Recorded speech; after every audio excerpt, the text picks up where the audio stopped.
Hello students, आज हम NCERT Hindi की 9वीं कक्षा की पाठ्य पुस्तक गंगा के पाठ 11 झांसी की रानी के प्रश्न उत्तर करेंगे। पिछली वीडियो में हमने इस पाठ को पढ़ा व समझा था। अगर किसी बच्चे ने वह वीडियो नहीं देखी है तो आप चैनल पर जाकर पहले उस वीडियो को जरूर देख लें ताकि आप इस पाठ के सभी प्रश्न अच्छे से समझ पाएं। तो आइए अब आज का वीडियो शुरू करते हैं। यदि वीडियो अच्छा लगे तो वीडियो को लाइक और चैनल को सब्सक्राइब भी जरूर कर लीजिएगा। तो पहला प्रश्न है अभ्यास से, रचना से संवाद, मेरे उत्तर मेरे तर्क।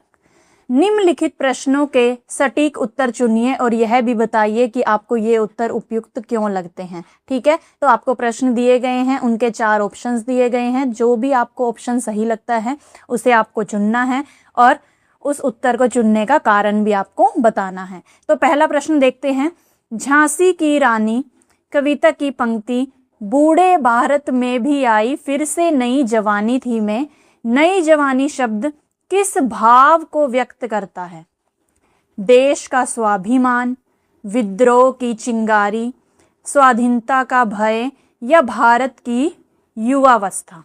तो बूढ़े भारत में भी आई फिर से नई जवानी थी, तो ये नई जवानी शब्द किस भाव को व्यक्त करता है? विद्रोह की चिंगारी को, यानी ऑप्शन ख। ठीक है, तो ऑप्शन ख हमारा सही रहेगा इस प्रश्न का उत्तर। और कारण क्या है कि नई जवानी से आशय भारत में फिर से जागे उत्साह, साहस और अंग्रेजों के विरुद्ध विद्रोह की भावना से है। 1857 की क्रांति ने लोगों में स्वतंत्रता प्राप्त करने का जोश भर दिया था, इसलिए यह पंक्ति विद्रोह की चिंगारी और नई चेतना को व्यक्त करती है। फिर अगला प्रश्न है, लक्ष्मीबाई को छबीली कहना उनके व्यक्तित्व की किस विशेषता को दर्शाता है? विनम्रता को, शोभायुक्त को, सहिष्णुता को या कठोरता को? तो सही उत्तर क्या है हमारा? शोभायुक्त। ठीक है, यानी ऑप्शन ख। और कारण क्या है कि छबीली शब्द का अर्थ है सुंदर, चंचल और हंसमुख। यह शब्द रानी लक्ष्मीबाई के आकर्षक, प्रसन्न और मनमोहक व्यक्तित्व को दर्शाता है, इसलिए शोभायुक्त उत्तर सबसे उपयुक्त है। फिर अगला प्रश्न देखिए, बुझा दीप झांसी का पंक्ति का भावार्थ है। इस पंक्ति का क्या भावार्थ है, क्या अर्थ है? अंग्रेजों का झांसी पर अधिकार हो जाना, झांसी राज्य की उम्मीदों का नष्ट हो जाना, राजा की आकस्मिक मृत्यु होना या रानी के जीवन में उदासी होना। तो सही उत्तर है ऑप्शन ग, राजा की आकस्मिक मृत्यु होना, यानी कि अचानक मृत्यु हो जाना। ठीक है, तो बुझा दीप झांसी का पंक्ति में दीप झांसी के राजा गंगाधर राव के लिए प्रयुक्त हुआ है। उनके निधन से झांसी का सहारा समाप्त हो गया, इसलिए इसका भावार्थ राजा की मृत्यु होना है। फिर अगला प्रश्न है, इस स्वतंत्रता महायज्ञ में कई वीरवर आए काम। पंक्ति में स्वतंत्रता आंदोलन की किस ऐतिहासिक घटना की ओर संकेत किया गया है? असहयोग आंदोलन की ओर, भारत छोड़ो आंदोलन, 1857 की क्रांति या सविनय अवज्ञा आंदोलन। तो इसका सही उत्तर क्या है? ऑप्शन ग, 1857 की क्रांति। ठीक है, और कारण क्या है इसका? कारण है स्वतंत्रता महायज्ञ से कवियत्री 1857 के प्रथम स्वतंत्रता संग्राम की ओर संकेत करती है। इसमें अनेक वीरों ने देश की स्वतंत्रता के लिए बलिदान दिया था। फिर अगला प्रश्न देखते हैं, प्रश्न 5। व्यापारी बन दया चाहता था जब यह भारत आया, पंक्ति में यह शब्द किसके लिए कहा गया है? नवाबों के लिए, जनरल डलहौजी के लिए, लेफ्टिनेंट वॉकर के लिए या ब्रिटिश राज के लिए? तो व्यापारी बन दया चाहता था जब यह भारत आया, तो यहाँ पर यह शब्द किसके लिए प्रयोग में लाया गया? ब्रिटिश राज के लिए। ठीक है, जितने भी अंग्रेजी शासक आए थे उन सभी के लिए प्रयुक्त किया गया है। ठीक है, तो ऑप्शन हमारा घ इस प्रश्न का सही रहेगा। और कारण क्या है कि यहाँ यह शब्द अंग्रेजों या ब्रिटिश राज के लिए प्रयुक्त हुआ है। अंग्रेज पहले व्यापारी बनकर भारत आए थे, लेकिन बाद में उन्होंने भारत पर शासन स्थापित कर लिया। कि पहले वो व्यापारी बनकर आए थे, लेकिन धीरे धीरे उन्होंने भारत पर कब्जा करना शुरू कर दिया और उसे अपने अधिकार में ले लिया। अगला प्रश्न है मेरी समझ मेरे विचार। नीचे दिए गए प्रश्नों पर कक्षा में चर्चा कीजिए और उनके उत्तर लिखिए। तो प्रश्न है झांसी की रानी कविता के आधार पर बताइए कि लक्ष्मीबाई के प्रिय खेल कौन कौन से थे। उनका बचपन दूसरों से किस प्रकार भिन्न था, अलग था। तो उत्तर है रानी लक्ष्मीबाई को बचपन से ही युद्ध कला और वीरता से जुड़े खेल पसंद थे। वे बर्छी, ढाल, कृपाण और कटारी चलाने का अभ्यास करती रहती थी, प्रैक्टिस करती रहती थी। नकली युद्ध करना, व्यूह रचना बनाना, शिकार खेलना, सेना घेरना और दुर्ग तोड़ना उनके प्रिय खेल थे। और उनका बचपन सामान्य लड़कियों से बहुत भिन्न था, अलग था। जहां अन्य लड़कियां गुड़ियों और साधारण खेलों में रुचि लेती थी, वहीं लक्ष्मीबाई हथियार चलाना और युद्ध कौशल सीखती थी। वे बचपन से ही साहसी, निडर और वीर थी। अगला प्रश्न देखिए। किंतु काल गति चुपके चुपके काली घटा घेर लाई पंक्ति के माध्यम से किस घटना की ओर संकेत किया गया है। तो उत्तर है इस पंक्ति के माध्यम से रानी लक्ष्मीबाई के जीवन में आए दुग्ध समय की ओर संकेत किया गया है। कि रानी लक्ष्मीबाई के जीवन में जो बुरा समय आया उसके बारे में यहाँ पर बताया गया है कि विवाह के बाद उनके जीवन में सुख और खुशियां थी। कि जब उनका विवाह हुआ था झांसी के राजा के साथ, तब उनके जीवन में खुशियां ही खुशियां थी, लेकिन धीरे धीरे संकट आने लगे। झांसी के राजा गंगाधर राव की मृत्यु हो गई और रानी विधवा हो गई। यही दुख और संकट काली घटा के रूप में व्यक्त यहाँ पर किया गया है। फिर अगला प्रश्न देखिए, प्रश्न 3। महलों ने दी आग, झोपड़ी ने ज्वाला सुलगाई थी। पंक्ति समाज के विभिन्न वर्गों की एकता को दर्शाती है। इस एकता का स्वतंत्रता संग्राम के संदर्भ में क्या महत्व है। तो उत्तर है इस पंक्ति का अर्थ है कि स्वतंत्रता संग्राम में समाज के सभी वर्गों ने भाग लिया। राजा महाराजा, सैनिक, किसान और गरीब लोग सभी अंग्रेजों के विरुद्ध एकजुट हो गए थे, क्योंकि सभी अंग्रेजों के अत्याचार से दुखी थे, इसीलिए सब एक साथ आ गए थे। इस एकता का बहुत महत्व था, क्योंकि जब पूरा देश मिलकर संघर्ष करता है तभी बड़ी शक्ति उत्पन्न होती है। सभी वर्गों की एकता ने स्वतंत्रता आंदोलन को मजबूत बनाया और लोगों में देशभक्ति तथा साहस की भावना जगाई। अगला प्रश्न देखिए। सरेआम नीलाम छापते थे अंग्रेजों के अखबार। पंक्ति में नीलाम छापते शब्द किसकी ओर संकेत करता है। यह भी बताइए कि किसकी नीलामी की जाती थी और क्यों। तो उत्तर है नीलाम छापते शब्द अंग्रेजों द्वारा भारतीय राजाओं और रानियों की वस्तुओं की खुलेआम नीलामी का विज्ञापन करने की ओर संकेत करता है। अंग्रेजों के अखबारों में यह खबरें छापी जाती थी कि अमूक राजा के गहने, कपड़े और कीमती वस्तुएं बिक्री के लिए उपलब्ध हैं। नागपुर और लखनऊ जैसे राज्यों के गहने, नौलखा हार, कपड़े और राजसी वस्तुओं की नीलामी की जाती थी।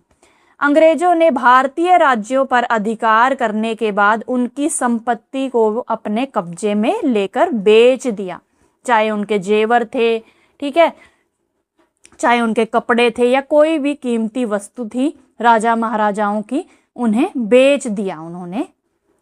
इससे भारतीय शासकों का अपमान करना और अपनी सत्ता दिखाना उनका उद्देश्य था। अगला प्रश्न देखिए। अभी उम्र कुल 23 की थी, मनुज नहीं अवतारी थी।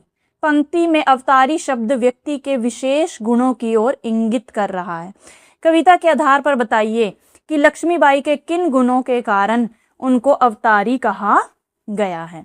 तो उत्तर है, कविता में रानी लक्ष्मीबाई को अवतारी इसलिए कहा गया है क्योंकि उनमें असाधारण वीरता, साहस और देशभक्ति थी। वे बचपन से ही युद्ध कला में निपुण थी और तलवार, बर्छी तथा अन्य हथियार चलाने में कुशल थी। उन्होंने अंग्रेजों के विरुद्ध निडर होकर युद्ध किया और अपने राज्य तथा देश की रक्षा के लिए संघर्ष किया। उनमें नेतृत्व क्षमता, आत्मविश्वास, नेतृत्व क्षमता यानी कि लीडरशिप, ठीक है, आत्मविश्वास, त्याग और अद्भुत पराक्रम था। वे देवी दुर्गा की तरह वीर और शक्तिशाली प्रतीत होती थी। इन्हीं महान गुणों के कारण कवित्री ने उन्हें साधारण मनुष्य नहीं बल्कि अवतारी कहा है। अगला प्रश्न देखिए, विधा से संवाद, कविता में कहानी। तो यह कविता लक्ष्मीबाई के जीवन की घटनाओं पर आधारित है और अपनी संरचना में एक कथात्मक कविता है। कथात्मक कविता ऐसी कविता को कहते हैं जिसमें कविता और कहानी के तत्व परस्पर जुड़े होते हैं, आपस में जुड़े होते हैं तथा घटनाओं का एक क्रम होता है। इस कविता में भी लक्ष्मीबाई के बचपन से लेकर वीर गति प्राप्त होने तक की कथा क्रम से देखने को मिलती है कि जब उनका बचपन में, जैसे उनका जन्म हुआ, उनका बचपन में उन्होंने क्या क्या किया और अंत में कैसे वो वीर गति को प्राप्त हुई, कैसे उनकी मृत्यु हुई।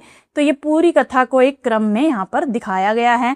तो पाठ की संरचना को समझते हुए इसमें वर्णित प्रमुख घटनाओं को समय रेखा यानी टाइम लाइन पर दर्शाइए। संकेत दिया गया है कि लक्ष्मीबाई का बचपन, उनका विवाह, अन्य घटनाएं आदि। तो आपको क्रम में दिखाना है इन सब घटनाओं को, ठीक है। तो जैसे झांसी की रानी कविता की समय रेखा, तो सबसे पहले उनका बचपन, लक्ष्मीबाई का नाम छबीली था, बचपन में उन्हें छबीली भी कहा जाता था और उन्हें हथियार चलाना और युद्ध कला पसंद थी, ठीक है। नाना साहब के साथ शिक्षा, वे नाना साहब के साथ पढ़ती और खेलती थी। फिर उनका विवाह हुआ, ठीक है, उनका विवाह झांसी के राजा गंगाधर राव से हुआ और वे झांसी की रानी बनी। फिर राजा की मृत्यु हो गई, ठीक है, गंगाधर राव की मृत्यु के बाद रानी बहुत दुखी हुई, ठीक है। फिर अंग्रेजों का कब्जा हो गया झांसी पर। डलहौजी ने झांसी पर अधिकार करने की कोशिश की और 1857 की क्रांति, उसके बाद 1857 की क्रांति का विद्रोह हुआ। रानी लक्ष्मीबाई ने अंग्रेजों के खिलाफ युद्ध शुरू किया। फिर है वीरता और बलिदान, और अंत में रानी बहादुरी से लड़ी और वीर गति को प्राप्त हुई, ठीक है। तो इस तरह से उनकी पूरी कथा को आप क्रम में लिख सकते हैं। अगला प्रश्न, विषयों से संवाद, साझा साथ, साझा संघर्ष। लावारिस का वारिस बनकर ब्रिटिश राज्य झांसी आया। ब्रिटिश राज किस नीति के कारण लावारिस का वारिस बन जाता था, अपने इतिहास के शिक्षक से पता लगाकर उस नीति के विषय में लिखिए, ठीक है। तो लावारिस का वारिस बनकर ब्रिटिश राज्य झांसी आया, इसमें जो ब्रिटिश राज है वो किस नीति के कारण लावारिस का वारिस बन जाता था, यही हमें बताना है, ठीक है। तो ब्रिटिश राज लॉर्ड डलहौजी की हड़प नीति के कारण लावारिस का वारिस बन जाता था। कौन सी नीति थी उनकी? हड़प नीति, ठीक है। तो इस नीति में क्या था कि इस नीति के अनुसार यदि किसी राजा की अपनी संतान नहीं होती थी तो अंग्रेज उस राज्य को अपने अधिकार में ले लेते थे। अब जैसे झांसी के राजा की मृत्यु हो गई, ठीक है, लेकिन उन दोनों की कोई संतान नहीं थी, तो इस नीति के अनुसार राजा की मृत्यु के बाद जो लॉर्ड डलहौजी हैं वो अपनी हड़प नीति के अनुसार उस राज्य को अपने अधिकार में ले लेते थे। वे दत्तक पुत्र को, यानी उनके गोद लिए हुए पुत्र को उत्तराधिकारी नहीं मानते थे। इसी नीति के कारण अंग्रेजों ने झांसी पर कब्जा करने की कोशिश की। अगला प्रश्न देखिए, इस कविता में लक्ष्मीबाई की जीवन गाथा के साथ साथ अनेक वीरों के त्याग और बलिदान का भी उल्लेख है। उनकी सूची बनाइए तथा शिक्षक की सहायता से 1857 की क्रांति में उनके योगदान के विषय में लिखिए। ठीक है, तो कौन कौन से वीर थे, यहाँ पर वीरों के नाम और यहाँ पर उनका योगदान कि उन्होंने क्या योगदान दिया। तो पहले हैं, सबसे पहले रानी लक्ष्मीबाई। तो झांसी की रक्षा के लिए अंग्रेजों से वीरतापूर्वक उन्होंने युद्ध किया। नाना साहब, कानपुर में अंग्रेजों के विरुद्ध क्रांति का नेतृत्व किया। तात्या टोपे, ठीक है, तो तात्या टोपे क्रांतिकारी सेना का नेतृत्व किया और अंग्रेजों से कई युद्ध लड़े। अज्जी मुल्ला खां नाना साहब के सहयोगी थे और क्रांति की योजनाएं बनाई। कंवर सिंह बिहार में अंग्रेजों के विरुद्ध संघर्ष का नेतृत्व किया। अहमदुल्ला शाह लोगों में स्वतंत्रता की भावना जगाई और अंग्रेजों के विरुद्ध युद्ध किया। अगला प्रश्न देखिए, यह कविता जिस समय और परिवेश में लिखी गई है उसमें युद्ध और अन्य साहसिक कार्य करना सामान्यतः पुरुषों का क्षेत्र माना जाता था, कि पुरुषों को ही युद्ध करने का, ऐसे कार्य करने का अधिकार था, ऐसा माना जाता था। वर्तमान में लगभग हर क्षेत्र में महिलाएं कार्य कर रही हैं, लेकिन आज के समय में महिलाएं जो हैं वो हर क्षेत्र में कार्य कर रही हैं, यानी जिस क्षेत्र में पुरुष कार्य कर रहे हैं उसमें महिलाएं भी कार्य कर रही हैं। नीचे कुछ ऐसे ही कार्य क्षेत्र दिए गए हैं। इन क्षेत्रों में काम करने वाली स्त्रियों के नाम और उनके विषय में लिखिए। आप चाहें तो इसमें अपनी समझ के अनुसार कुछ और कार्य क्षेत्र भी जोड़ सकते हैं। ठीक है, तो कार्य क्षेत्र दिया गया है जैसे दमकल केंद्र यानी फायर ब्रिगेड। ठीक है, तो इसमें लिखना है हमें नाम इसका हर्षिनी कानेकर। ठीक है, महिला का नाम है और ये भारत की पहली महिला फायर इंजीनियर मानी जाती हैं। फिर अगला कार्य क्षेत्र है रेलगाड़ी चालक। इसमें नाम है सुरेखा यादव का, भारत की पहली महिला रेलगाड़ी चालक। फिर अगला देखिए, खेल के विभिन्न क्षेत्र। पीवी सिंधु प्रसिद्ध बैडमिंटन खिलाड़ी हैं और मैरी कॉम भी हैं। ठीक है, मैरी कॉम विश्व प्रसिद्ध मुक्केबाज। फिर अगला कार्य क्षेत्र है व्यापार और प्रबंधन।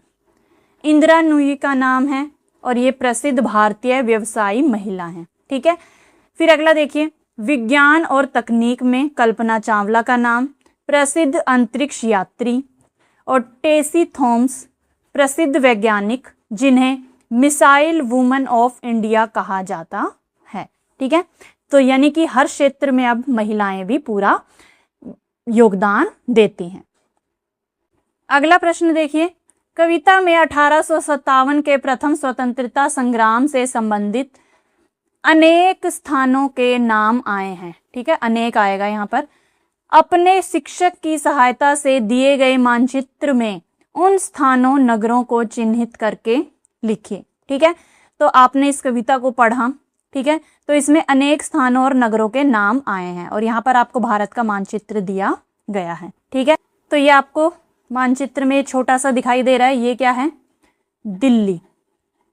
ठीक है, दिल्ली का नाम आया है इस कविता में, और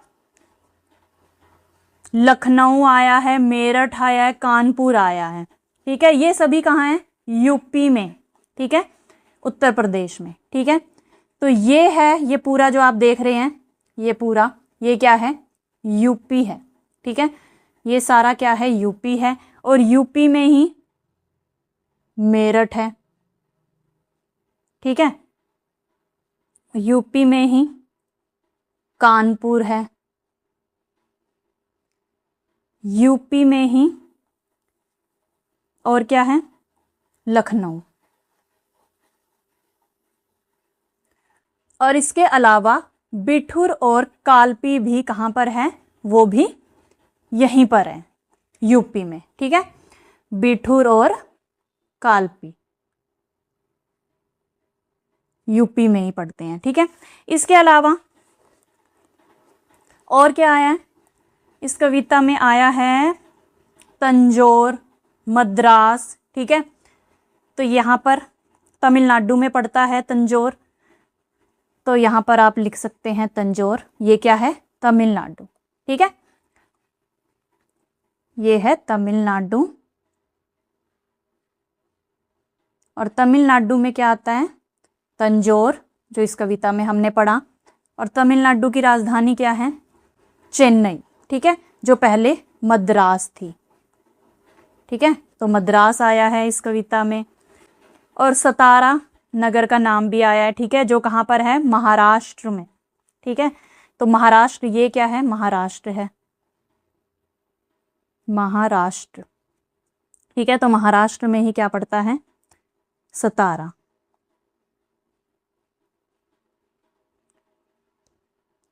और इनके अलावा उदयपुर आया है, पंजाब आया है। ठीक है, तो यहां ये है पंजाब।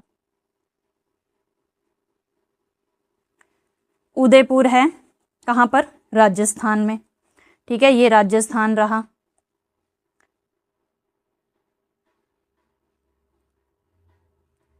और यहीं पर है उदयपुर। ठीक है, इसके अलावा क्या क्या आया है?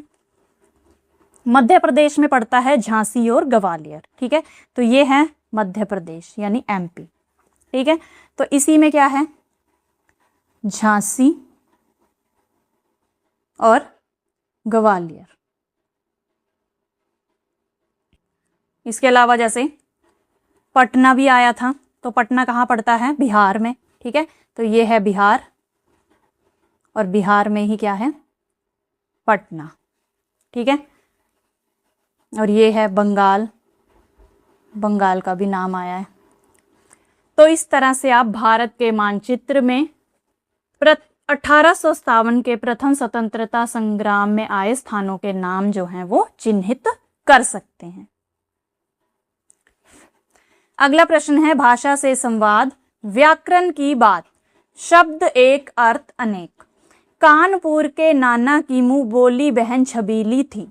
उपर्युक्त पंक्ति में रेखांकित शब्द पर ध्यान दीजिए। कविता में नाना शब्द नाना धुंधुपंत के लिए प्रयुक्त हुआ है, लेकिन इस शब्द का प्रयोग संदर्भ के अनुसार अन्य अर्थों में भी होता है, जैसे माता पिता, माता के पिता के लिए। ठीक है, तो नाना शब्द का प्रयोग एक तो नाना धुंधुपंत के लिए इस कविता में प्रयुक्त हुआ है। ठीक है, लेकिन नाना शब्द का अर्थ क्या होता है? माता के पिता को नाना कहते हैं। ठीक है, हमारी जो माँ है उनके पिता को हम क्या कहते हैं? नाना कहते हैं। और अनेक के अर्थ में, जैसे कहते हैं ना, नाना प्रकार के फल पाए जाते हैं उस बगीचे में, यानी कई प्रकार के, अनेक प्रकार के। ठीक है, तो इस प्रकार अनेकार्थी शब्द वह शब्द है, यानी शब्द तो एक है लेकिन उसके अर्थ अनेक हैं। ठीक है, अनेकार्थी शब्द किसे कहते हैं? कि शब्द तो एक है लेकिन उसके अर्थ अनेक हैं, यानी बहुत सारे अर्थ हैं। जैसे नाना शब्द का एक तो हो गया माता का पिता, नाना। ठीक है, एक हो गया अनेक के अर्थ में, यानी अनेक यानी बहुत सारे। ठीक है, और हो गया नाना धुंधुपंत। तो अनेकार्थी शब्द वह शब्द है जिसके एक से अधिक अर्थ होते हैं। नीचे तालिका में दी गई कविता की पंक्तियों में रेखांकित शब्द अनेकार्थिक शब्द हैं। कविता के संदर्भ में उनके सही अर्थ पर घेरा लगाइए। ठीक है, तो यहाँ आपको काव्य पंक्ति दी गई है और उसके अर्थ भी दिए गए हैं, तो सही अर्थ को आपको चुनना है। जैसे पहला देखिए, तीर चलाने वाले कर में उसे चूड़ियां कब भाई। तो रेखांकित शब्द क्या है? तीर। तो तीर का सही अर्थ क्या है कविता के अनुसार? नदी का किनारा, बाण या सीसा। तो यहाँ पर तीर चलाने वाले यानी कि बाण चलाने वाले कर में उसे चूड़ियां कब भाई। ठीक है, तो यहाँ पर तीर का अर्थ नदी का किनारा नहीं है, ना ही सीसा है, क्या है? बाण। ठीक है, फिर अगला देखिए, रानी विधवा हुई हाय, विधि को भी नहीं दया आई। तो यहाँ पर विधि का अर्थ क्या है? शास्त्र में लिखी व्यवस्था, प्रणाली, विधाता या तरीका। तो विधि का अर्थ क्या क्या होता है? प्रणाली भी होता है, विधाता भी होता है, तरीका भी होता है। लेकिन कविता के अनुसार यहाँ पर विधि किसे कहा गया है? विधाता को, कि विधाता को भी दया नहीं आई। अगला देखिए, रानी ने तलवार खींच ली, हुआ द्वंद आसमानों में। तो यहाँ पर ये दिया नहीं गया, लेकिन द्वंद के नीचे आएगा रेखांकित शब्द। ठीक है, तो द्वंद के लिए प्रयोग शब्द यहाँ पर दिए गए हैं, अनेक शब्द, युद्ध, संशय या युगम। तो इसमें सही अर्थ क्या है द्वंद का? रानी ने तलवार खींच ली, हुआ द्वंद आसमानों में, यानी युद्ध हुआ आसमानों में। ठीक है, तो युद्ध हो गया द्वंद का सही अर्थ।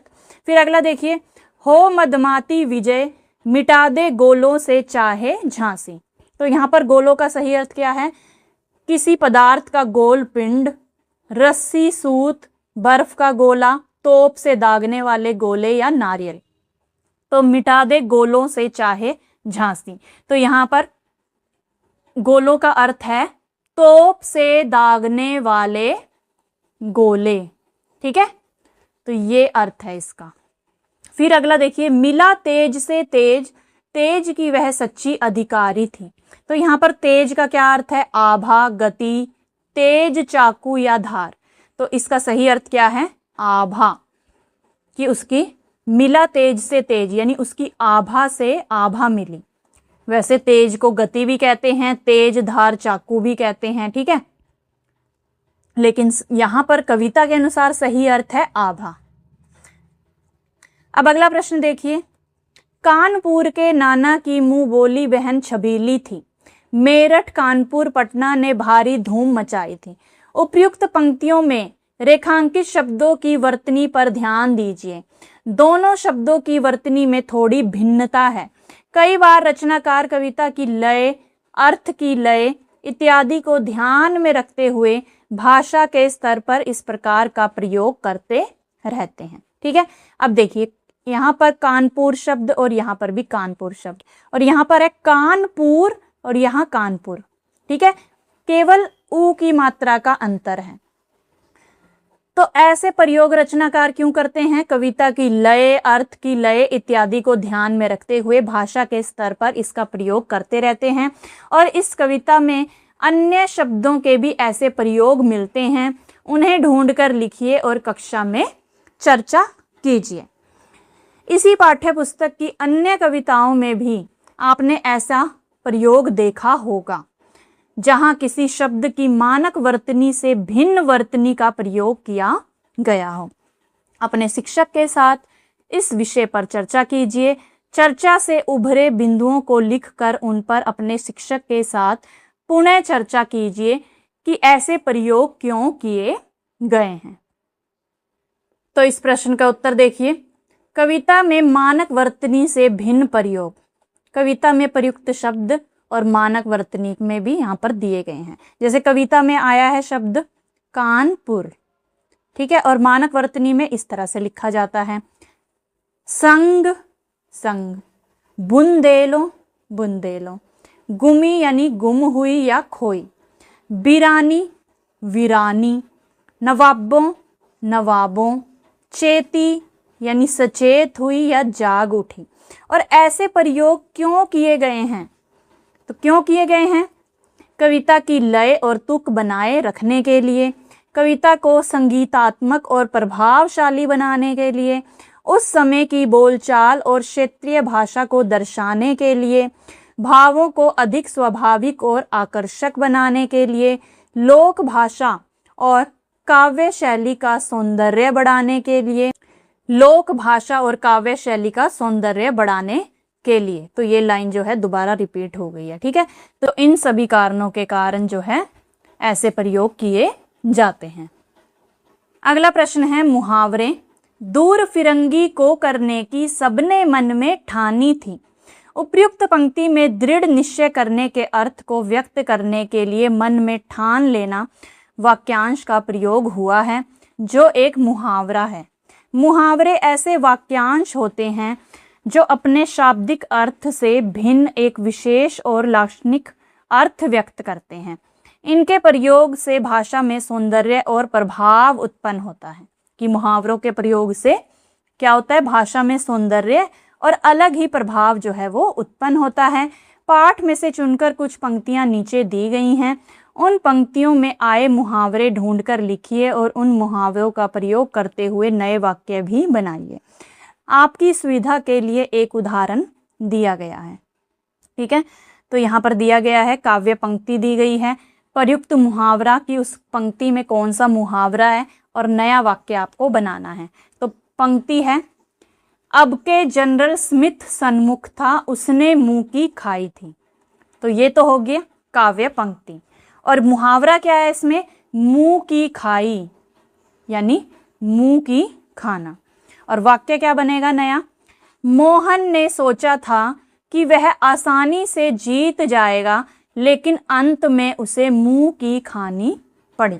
ठीक है, फिर आगे बाकी पंक्तियां हमें दी गई हैं, तो इनमें क्या मुहावरा है और नया वाक्य क्या होगा वो हमें बनाना है। ठीक है, तो यहाँ पर दिया गया है, तो ये आपने कर ही लिया पहले ही। ठीक है, फिर अगली पंक्ति थी, डलहौजी ने पैर पसारे, अब तो पलट गई काया। तो यहाँ पर मुहावरा है पैर पसारना, और वाक्य बनेगा, धीरे धीरे कंपनी ने पूरे शहर में अपने पैर पसार लिए। फिर अगली काव्य पंक्ति, राजाओं नवाबों को भी उसने पैरों ठुकराया। तो मुहावरा है पैरों से ठुकराना, और वाक्य बनेगा, उसने लालच में अपने पुराने दोस्तों को पैरों से ठुकरा दिया। फिर अगली काव्य पंक्ति है, हुआ यज्ञ प्रारंभ उन्हें तो सोई ज्योति जगानी थी। तो इसमें मुहावरा है ज्योति जगाना, और वाक्य बनेगा, शिक्षक ने बच्चों के मन में देशभक्ति की ज्योति जगाई। फिर अगला काव्य पंक्ति, मेरठ कानपुर पटना ने भी भारी धूम मचाई। तो मुहावरा है धूम मचाना, और वाक्य बनेगा, हमारी स्कूल टीम ने प्रतियोगिता में धूम मचा दी। फिर अगला प्रश्न देखिए, सृजन। लक्ष्मीबाई की सखियों कान्हा और मद्रा की ओर से लक्ष्मीबाई को एक पत्र लिखिए, जिसमें कान्हा और मद्रा द्वारा ब्रिटिश हुकूमत के विरुद्ध युद्ध की रणनीति पर चर्चा की गई हो। ठीक है, तो लक्ष्मीबाई की सखियां थी कान्हा और मद्रा, तो वही पत्र लिख रही हैं। ठीक है, इसे रानी लक्ष्मीबाई को। प्रिय रानी लक्ष्मीबाई जी, सादर प्रणाम। हम दोनों आपकी सखियां कान्हा और मद्रा आपको यह पत्र लिख रही हैं। हमें पूरा विश्वास है कि आपकी वीरता और साहस से अंग्रेजों को अवश्य पराजय मिलेगी। झांसी की रक्षा के लिए सभी सैनिक पूरी तैयारी में हैं। हमारा विचार है कि किले की सुरक्षा और अधिक मजबूत कर दी जाए। सैनिकों को अलग अलग दलों में बांटकर चारों दिशाओं में तैनात किया जाए। महिलाओं को भी सहायता और रक्षा के कार्यों में लगाया जाए। रात के समय विशेष सावधानी रखनी चाहिए ताकि अंग्रेज अचानक आक्रमण ना कर सके। रानी जी, आपके साहस से पूरे झांसी में उत्साह है, जोश है। हम सब आपके साथ हैं और अंतिम सांस तक मातृभूमि की रक्षा करेंगे। आपकी सखियां कान्हा और मद्रा। फिर अगला प्रश्न देखिए, युद्ध पूर्व रात्रि में झांसी की रानी के मन में अगले दिन की संभावनाओं को लेकर कई तरह के भाव और विचार उठ रहे होंगे। आपके जीवन में भी कई ऐसे क्षण आए होंगे जब आपने मानसिक ऊहापोह का अनुभव किया होगा। ऐसी किसी घटना के विषय में अपनी डायरी में लिखिए, जैसे परीक्षा के एक दिन पूर्व की स्थिति या 9वीं कक्षा में पहला दिन आदि। ठीक है, यानी जब आपके मन में कई तरह के विचार उत्पन्न हो जाते हैं, ठीक है, तो उसके बारे में लिखना है। जैसे जब आपकी कोई परीक्षा हो, अगले दिन परीक्षा हो, तब भी आपको रात भर नींद नहीं आती, कई तरह के विचार आपके मन में आते रहते हैं। या आपका पहला दिन हो, चाहे कक्षा में हो या कोई भी आप क्लास ज्वाइन कर रहे हैं उसमें हो, तब भी आपके मन में विचार आते हैं कि कैसा होगा, क्या होगा, है ना। तो वही आपको डायरी के रूप में लिखना है। ठीक है, जैसे आपने लिख लिया, दिनांक लिखी सबसे पहले 24 मई 2026। प्रिय डायरी, कल मेरी परीक्षा है। आज पूरे दिन मेरे मन में कई तरह के विचार आते रहे। कभी लगता है कि मैंने अच्छी तैयारी कर ली है, तो कभी डर लगता है कि कहीं कुछ भूल ना जाऊं। मन में थोड़ा तनाव भी है, लेकिन साथ ही अच्छे अंक लाने की आशा भी है। माँ पापा मुझे हिम्मत दे रहे हैं। मैंने आज सभी विषय दोहराए और समय पर सोने का निश्चय किया है। अब मैं भगवान से प्रार्थना करता या करती हूँ कि कल मेरी परीक्षा अच्छी जाए। शुभ रात्रि। ठीक है, इस तरह से डायरी लेखन लिख सकते हैं आप। अगला प्रश्न है गतिविधियां। शौर्य के समाचार। यह कविता रानी लक्ष्मीबाई के जीवन की घटनाओं, उनकी वीरता और पराक्रम से हमारा साक्षात्कार कराती है, यानी परिचय कराती है हमारा। कविता में वर्णित घटनाओं को एक समाचार वाचक की तरह समाचार के रूप में प्रस्तुत कीजिए। संकेत दिया गया है, आज झांसी की रणभूमि पर रानी लक्ष्मीबाई ने अपनी अद्भुत वीरता और शौर्य का परिचय दिया। ठीक है, तो आपको समाचार के रूप में लिखना है, तो कैसे लिखेंगे? समाचार वाचन। नमस्कार, आज झांसी की रणभूमि से एक महत्वपूर्ण समाचार प्राप्त हुआ है।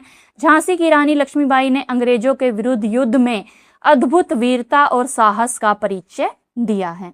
रानी ने स्वयं घोड़े पर सवार होकर सैनिकों का नेतृत्व किया और दुश्मनों पर जोरदार आक्रमण किया। अंग्रेजी सेना ने झांसी पर कब्जा करने की कोशिश की, लेकिन रानी लक्ष्मीबाई ने अपने पराक्रम से उन्हें कड़ी चुनौती दी। झांसी के सैनिकों और जनता में भी उत्साह और देशभक्ति की भावना दिखाई दे रही है। रानी लक्ष्मीबाई ने यह सिद्ध कर दिया है कि मातृभूमि की रक्षा के लिए साहस और आत्मबल सबसे बड़ी शक्ति है। धन्यवाद। ठीक है, तो इस तरह से समाचार वाचन आपको लिखना है। फिर आगे देखिए, हरबोलों और हमारी कहानी। बुंदेले हरबोलों के मुंह हमने सुनी कहानी थी।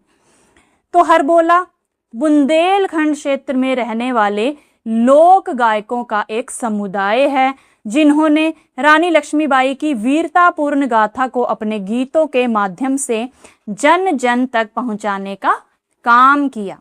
भारत के विभिन्न क्षेत्रों में लोक गायकों की एक लंबी और समृद्ध परंपरा रही है। इनके द्वारा गाए जाने वाले गीत सामाजिक, सांस्कृतिक और ऐतिहासिक मूल्यों को संरक्षित करने का एक जीवंत माध्यम है। आपके क्षेत्र में अथवा आपकी भाषा में भी ऐसे लोक गायक और उनके द्वारा गाए जाने वाले देशभक्तिपूर्ण गीत अवश्य प्रचलित होंगे। ऐसे गीतों का एक संकलन तैयार कीजिए और कक्षा में साझा कीजिए। ठीक है, तो इस तरह से आप लिख सकते हैं, मेरे क्षेत्र में भी देशभक्ति और वीरता से जुड़े लोकगीत प्रसिद्ध हैं। ये गीत लोगों में उत्साह, प्रेम और देशभक्ति की भावना जगाते हैं। कुछ प्रमुख लोकगीत इस प्रकार हैं, जैसे झांसी की रानी, यह है वीरता और बलिदान का गीत। ऐ मेरे वतन के लोगों, देश के वीर सैनिकों को श्रद्धांजलि देने वाला गीत। सारे जहां से अच्छा, यह है भारत की महानता का वर्णन करने वाला गीत। वंदे मातरम, मातृभूमि के प्रति प्रेम और सम्मान व्यक्त करने वाला गीत। गढ़वाली और कुमाऊनी लोकगीत, उत्तराखंड में वीर सैनिकों और देश प्रेम पर आधारित अनेक लोकगीत जो हैं वो इस भाषा में गाए जाते हैं। और इन लोकगीतों के माध्यम से हमारी संस्कृति, इतिहास और देशभक्ति की भावना आज भी जीवित बनी हुई है। अब अगला प्रश्न देखिए, भाषा संगम। कानपुर के नाना की मुंह बोली बहन छबीली थी। नीचे बहन शब्द के लिए संविधान की 8वीं अनुसूची में सम्मिलित कुछ भारतीय भाषाओं में प्रयुक्त शब्दों की सूची दी गई है। ठीक है, जैसे हिंदी में बहन कहते हैं, संस्कृत में भगिनी, पंजाबी में पैण, ठीक है, उर्दू में हमशीरा, कश्मीरी में बैणी। तो अलग अलग भाषाओं में बहन शब्द को क्या कहा जाता है वो यहाँ पर नाम उनके दिए गए हैं। ठीक है, तो आप ये सभी नाम जो है पढ़ लीजिएगा। ठीक है, फिर आपको इनके अतिरिक्त यदि आप बहन शब्द को किसी और भाषा में भी जानते हैं तो उस भाषा में लिखिए। ठीक है, तो मान लीजिए कि अगर आपकी भाषा जो है भोजपुरी है तो भोजपुरी में बहन शब्द को बहिनी कहते हैं, मैथिली में बहिन, राजस्थानी में बाइसा या बहिण, डोगरी में बहन। अब उपयुक्त वाक्य को अपनी मातृभाषा में भी लिखिए।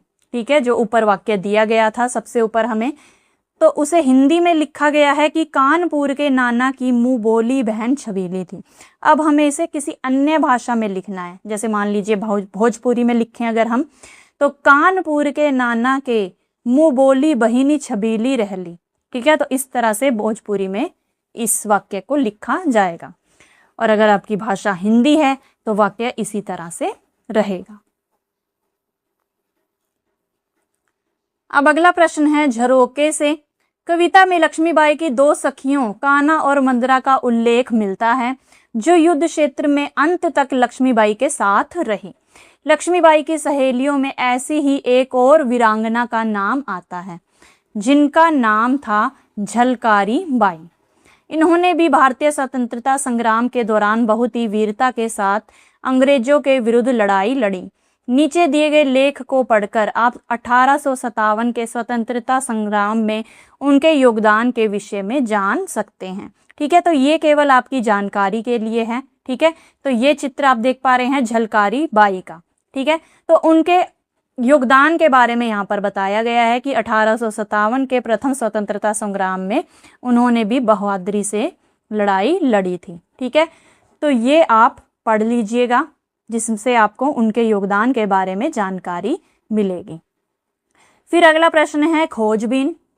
नीचे दी गई इंटरनेट कड़ियों तथा पुस्तकों के माध्यम से आप लक्ष्मीबाई तथा भारतीय स्वतंत्रता संग्राम की अन्य वीरांगनाओं और राष्ट्रीय वीरता पुरस्कार से सम्मानित बालिका कांति के अदम्य साहस के बारे में जानकारी प्राप्त कर सकते हैं। ठीक है, तो ये आपको दिए गए हैं वेबसाइट, यहाँ पर जाकर आप इस बारे में जानकारी प्राप्त कर सकते हैं। ठीक है, तो ये थे पाठ 11 झांसी की रानी के प्रश्न उत्तर। आशा करती हूँ आपको सभी प्रश्न अच्छे से समझ में आए होंगे। मिलते हैं अगली वीडियो में, तब तक के लिए नमस्कार।